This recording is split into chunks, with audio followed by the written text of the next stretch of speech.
Greetings and welcome to my channel. This is Sorcerer Tal. You can also find me on Facebook in the Sorcerers Guild.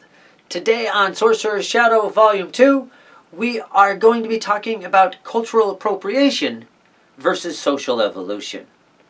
Okay, so cultural appropriation. I've had a video on this in the past, and the essay pretty much mirrors what I said in that video. I'll leave a link to it here. And so in this video, we're going to go into a bit more detail on that. Now, as I say in that essay, it is, of course, there will be a link in the video description portion of there will be a link in the description portion of a post containing a link to a Google Docs copy of this essay so you can read it for yourself. There will also be a link to Amazon.com if you would like to purchase a copy of Sorcerer's Shadow Volume 2. Okay, so, as I was saying, there is a very practical reason that you should not just appropriate ideas from any system, open or closed, without fully understanding that idea. And as I say in the essay, it isn't going to resonate with you well. But more fully, that is because of the law of aesthetics. Once again, this is your story. And if these concepts are not really in your story, if they're not really in context with you, they are going to create problems with the cohesion of your spell work when you use them. So rather than making your spells stronger, they will actually draw away from them. This is one of the things that can actually cause your spell work to malfunction or not work at all. I actually have an essay on that as well from Volume 1. I will leave a link to that as well. And, there are very good reasons for this beyond the ethical implications. Now, in the essay in that other video, I talked about a lot of the ethical implications of this and the practical implications of why you should buy sweetgrass from people who harvest sweetgrass, that sort of thing. And I mentioned my own grandfather in that particular video and a little bit about how you shouldn't take titles of your own. But I have a great example of that with my own great-grandfather. He was a Manitou and a Medowin, as well as the medicine man for his reservation. Now, when he was alive, he would always tell my father that his firstborn son would be a Manitou. Now, a Manitou and a Medowin are two different things. Often they are together, but a Medowin is someone who has been initiated into the Society of the Dawn, and there is a lot of secrecy involved with that, and a lot of secret herbalism lore and that sort of thing. Now, I do not call myself a Medowin, because I was never initiated into that tradition. My great-grandfather died before I was born.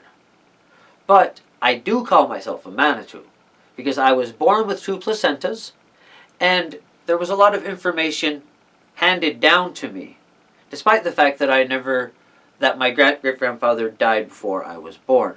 There's a lot passed to me from my grandmother, from my father, from my uncles, etc.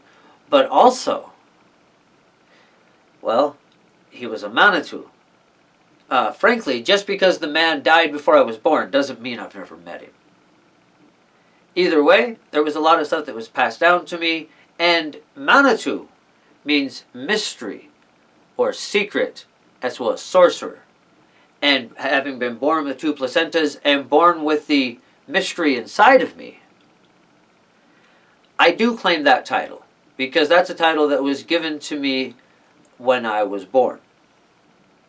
Okay, so, that gives you an idea of this idea of there's some titles that you can claim, some that you can't, but you do not use titles that are not yours. Not just for the ethical implications, but that is seriously going to mess with the story of your existence if you try to tack on titles that haven't been earned within that story. That's going to cause cohesion.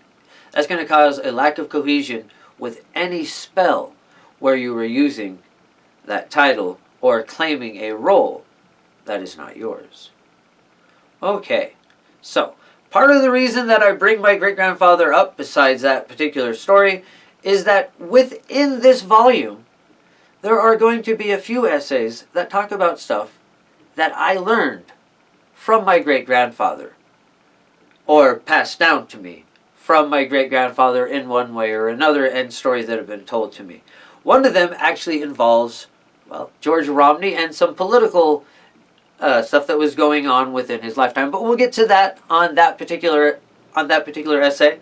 I don't want to spoil the story there, except for to bring up the idea of spirit animals. This is one of your classics, yeah? That, oh, it's so annoying, all these white people saying they have spirit animals, cultural appropriation, and from that. Well, this is one area where there is a social evolution here. Because the idea of a spirit animal and what it is something that at least my great-grandfather very much believed that all people had. In fact, he considered it to be a great advantage if you could, by interacting with a person, divine what their spirit animal is. And there are little ways to pick up on that. And the more attuned you are with that, you can see. Sometimes a person will even have an animal's mannerisms to some extent, whether they're aware of their animal spirit or not. And there's ways to pick up on it. And, well, if you guess right, then you can guess things not only about how the person will behave, but about how you can affect them. But like I said, we're going to leave that for that essay, except for that, well, according to my great-grandfather, everyone had a spirit animal. And it's just a matter of finding these things and understanding them. He also left to me the idea that, well, we should bring this culture out to other people. My nanny mentioned that quite a few times. My grandmother, I actually call her my nanny. She mentioned many times the idea that he wanted to make sure these ideas were taught and brought out and given to other people, so that the ways don't die, so that our culture would become part of the larger culture. And there was always also this idea of adaptation, that we're always trying to adapt and gain things. I talked in another video about my own spirit quest, how I went out, well, I've been on more than one quest. This particular quest, obviously, but this particular quest was one I was given for manhood. This is one that you were allowed to talk about, and they sent me out, and one of the things that happened was I walked up to this dead tree, I broke a branch off of it, and when I did, the entire tree crumbled down into a pile, almost like a perfect little pile of wood. The tree was dead, obviously.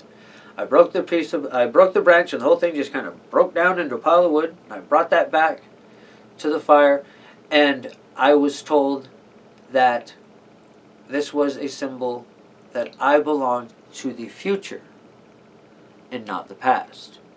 That I should take those things from the past that worked and resonated with me and go into the future and leave the rest. And so that's what I have done. And that's part of this idea of the social evolution. Take those things that truly do work for you as you go forward. And that is how we get this evolution.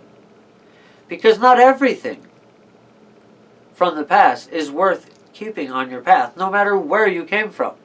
And there are things that, well, they may not be something that you were born to, but there are ways to learn to understand these things, and there are those that can introduce you and give you that context if you find the right people. If you can't find the right people to give you context, well, then it wasn't meant to be part of your story. Now, we're going to be talking a lot about necromancy. Some of the stuff that I talk about when we get into the necromancy is stuff that you will also hear about in closed systems. That is not where I got this information. I did not get into a closed system, learn the information, and then take it from them. Much of the information that I have learned, I learned through interaction with spirits. In many cases, some of the same spirits that taught the people that are in those closed traditions to some extent, but I was taught it on my own. So I'm not divulging anyone's secrets. That being said, some of this stuff, even including the necromancy, is stuff that was passed down to me, especially when we're talking about skulls and the Ka spirits, which actually was told to me as call spirits, because obviously Ka is an Egyptian word, and there's a lot of interesting correlation there with what I was taught with a call spirit, C-A-U-L, as in the leftover energy, literally, and a Ka from Egyptian mythology. And the words sound so incredibly close that we just go with Ka, because it sounds better and it's just more interesting. But some of it is stuff that I have been taught, well, by the dead. And who better to teach us about necromancy than the dead itself? So, some of the stuff that I talk about there, some of you in closed systems may recognize a bit of what I'm saying. I didn't get it from your system. Not directly, and I have permission to speak about what I speak about. So, that is what it is, I suppose, because we're going to keep going forward from here. I feel that it is important that we learn to socially evolve and continue forward. There isn't any system that is already perfect. All things must grow. All things must continue forward and evolve, and learn to adapt to what is coming ahead in the future. I mean, if we didn't, at least in some ways, take things from the past and apply them to new things, we wouldn't have a lot of the beautiful things of today. Look at food. Like, I intended to keep completely on sorcery, but there's a few examples here. Food. What would the world be like if no one had ever put corn into anything that wasn't a Native American or South American dish?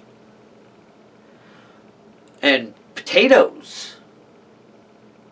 What would the culinary world be like if potatoes and tomatoes had been left completely where they were?